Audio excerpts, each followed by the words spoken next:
हाय, एक बार फिर से स्टडी विद भैया में आपका स्वागत है। जैसा कि बाबू आज का जो चैप्टर है हम लोग का, ये बेसिकली क्लास 6 का चैप्टर नंबर 3 है। कौन सा चैप्टर? पृथ्वी की गतियां। बहुत इंटरेस्टिंग है बाबू। देखिए कैसे, तो एक ऐसे समझिए, कोई आदमी देखते हैं, कोई जल्दी जल्दी चलता है, कोई आराम से चलता है। तो उसी तरह या चलने का बात नहीं, गति का बात कर रहा हूं, मोशन का। तो ठीक है, तो पृथ्वी का भी कुछ मोशन होता है, उसी को हम लोग समझते हैं। वैसे बता दे, मोशन बहुत तरह का होता है। यहाँ पे हम लोग घूमने का बात करेंगे, ठीक है। सो बिना किसी वक्त गवाए चैप्टर को स्टार्ट करते हैं। तो बाबू सबसे पहले अगर बात करें तो यहाँ हम बात करें पृथ्वी की गति ना, तो पृथ्वी का गति दो तरह का होता है। कितना तरह का? दो तरह का। समझिएगा ध्यान से, बड़ा मजा आएगा और दिमागों में भी घुस जाएगा, ठीक। पहला बात घूर्णन। घूर्णन मतलब ना ऐसे समझिए, पृथ्वी का अक्ष में जब खुद घूमता है ना, तो उसको क्या कहते हैं? घूर्णन कहते हैं। कहाँ? तो जब पृथ्वी अपना अक्ष पे घूरता है तो उसको क्या कहते हैं? घूर्णन। इसी के कारण ना मेरा दिन और रात होता है, ठीक है। घूर्णन के कारण ही मेरा क्या होती है? दिन और रात होती है। अब बोलिए भैया ये कैसे? ऐसे समझ लो, ये मान के चल मेरा है सूरज, ठीक ठीक। अब ये सूरज है, हम तो इधर देख रहे हैं, ठीक। अभी सूरज है तो हम इसका सामने है, तो इधर लाइट आ रहा, पीछे तो लाइट नहीं ना आ रहा। तो जिधर लाइट आ रहा उधर दिन, और जिधर नहीं आ रहा उधर रात। समझ में आ रहा? अब इधर तो घूम जाएंगे ऐसे, तो इधर क्या आएगा? मेरा लाइट आएगा, और इधर नहीं आएगा ना सामने, तो क्या होगा? तो इधर रात। तो इसी का कारण क्या होता है? घूर्णन के कारण दिन और रात होता है। तो घूर्णन क्या? जब पृथ्वी अपना अक्ष पे घूमती है, चक्कर लगाती है ना, तो उसको घूर्णन कहते हैं, ठीक है। दूसरा परिक्रमण। देख बहुआ, परिक्रमण कुछ मन से सूरज, पृथ्वी, तो पृथ्वी इसी का चारों ओर चक्कर लगाती है ना, इसी के चारों ओर चक्कर लगाती है। यही चक्कर लगाना ना क्या कहलाता है? परिक्रमण कहलाता है। सूरज के चारों ओर चक्कर लगाना पृथ्वी का परिक्रमण कहलाता है, ठीक है। डाउट? अब देखो, एक कारण कुछ होता है, ऋतु परिवर्तन होता है ना, मौसम चेंज होता है। ठंडा है, फिर 6 महीने बाद देखते गर्मी आ जाता है, गर्मी, ठंडा, बरसात, बुझा रहा है। इसी के कारण ऋतु परिवर्तन होता है। किसके कारण? मेरा परिक्रमण के कारण। इसके कारण दिन और रात, परिक्रमण के कारण ऋतु परिवर्तन होता है। जो मेरा घूर्णन होता है ना बाबू, वो 24 घंटा में हो जाता है, यानी कि एक दिन में हो जाता है दिन और रात, ठीक है।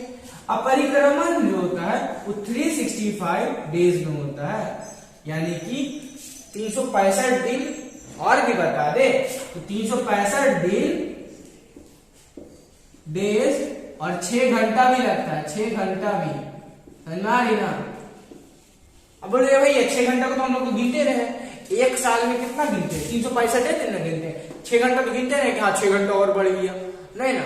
देखिए अब कैसे समझ में आएगा, कैसे मतलब कैलकुलेशन होता है इसका एक दिन का क्या खिला है, समझिए। 365 दिन होता है एक साल में। दूसरा साल में समझिए 365 दिन, 6 घंटा जोड़ते हैं पहला साल। दूसरा साल 365 दिन, फिर 6 घंटा हुआ। तीसरा दिन साल में भी क्या होता है? 365 दिन, 6 घंटा। फिर चौथा साल भी 365 दिन, फिर 6 घंटा। 4 बार हुआ 6 घंटा, 6 घंटा, 6 घंटा और 6 घंटा।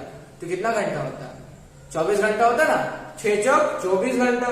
तो इसलिए एक दिन बढ़ जाता है। इसलिए देखिएगा, जब भी ना 29 फरवरी हम लोग मनाते हैं हर 4 साल में, नहीं तो ऐसे कितना मनाते हैं? 28 फरवरी तक ही मनाते हैं। समझ में आ रही? तो परिक्रमण के कारण क्या होता है? मेरा ऋतु परिवर्तन होता है। ओके, तो आगे बढ़ते हैं। देखिए बात, इसके बाद में एक बात आता है कि प्रदीप्ति वृत्त। अब प्रदीप्ति वृत्त होता का सब बहुत इजी है। अगर बात करें ना प्रदीप्ति वृत्त, देखिए ग्लोब एक क्या है? काल्पनिक। पृथ्वी को माना जाता है काल्पनिक, उसका रूपरेखा। कहने का मतलब है कि ग्लोब को मान लिया है क्या है? एक तरह का पृथ्वी है, लेकिन उसका छोटा सा रूप है, ठीक है। तो ग्लोब पर वह वृत्त जो दिन तथा रात को विभाजित करता है उसे प्रदीप्ति वृत्त कहते हैं। न बुझाया ना? देख कैसे बुझाया। मान के चलिए मेरा क्या है? पृथ्वी है, ठीक है। अब यहां से इधर टेपर है, पता है मूलल है, पिछले भी चैप्टर में पढ़े थे। पृथ्वी क्या है? पेपर है।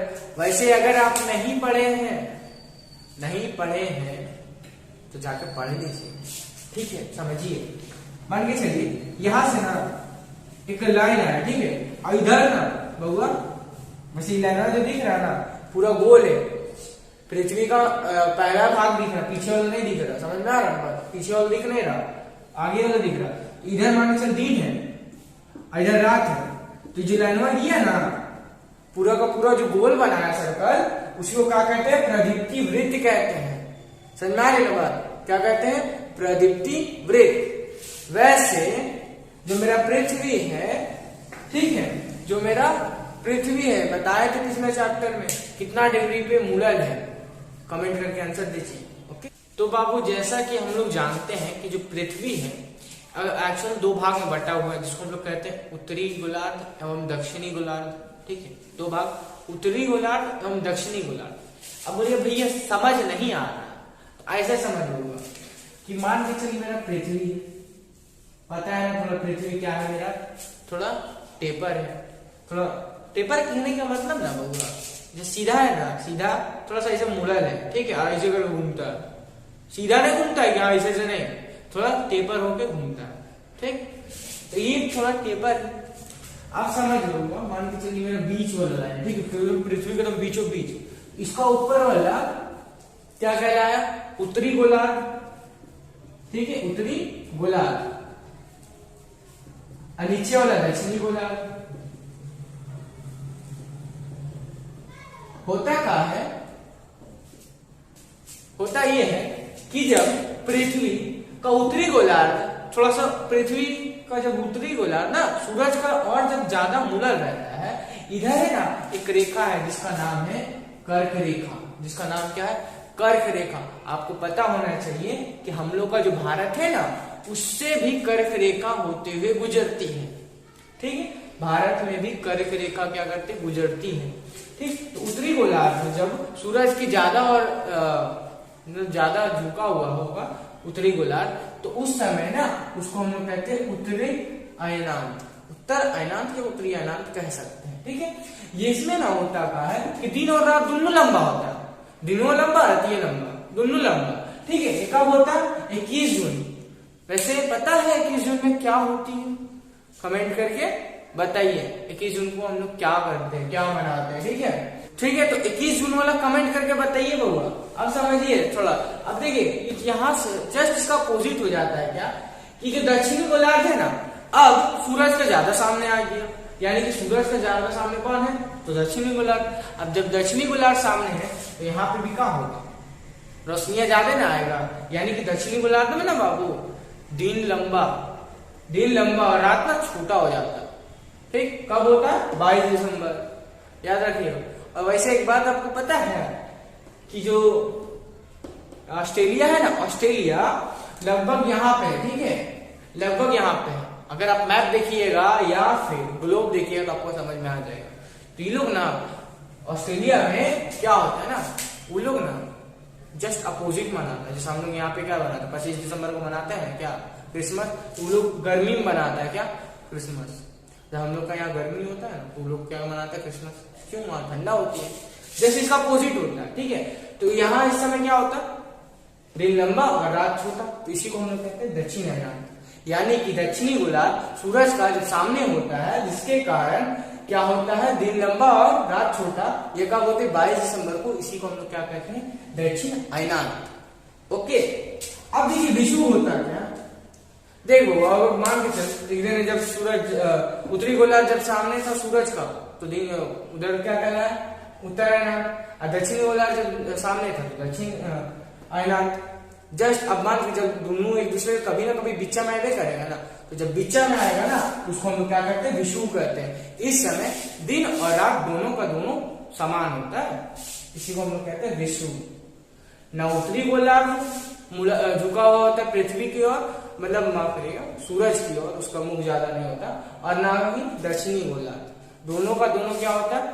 सेम होता है, बराबर होता है। इस कारण से दिन और रात दोनों बराबर होता है।